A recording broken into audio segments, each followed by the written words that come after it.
بسم الله الرحمن الرحيم. السلام عليكم. مواهب وأصوات مدفونة فقط لأنها في الريف ولا تستطيع الوصول إلى الإذاعة أو إلى التلفزيون، نقدمها لكم تبرعا، فاستمتعوا بها. شكرا.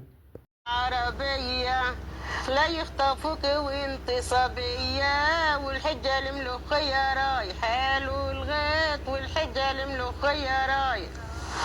ابويا قال لي يا عايدة يا لندا في الشباك قايدة، واللي طفاها ابن اللايدة، والحجة الملوخية رايحة له الغيط، والحجة الملوخية رايح.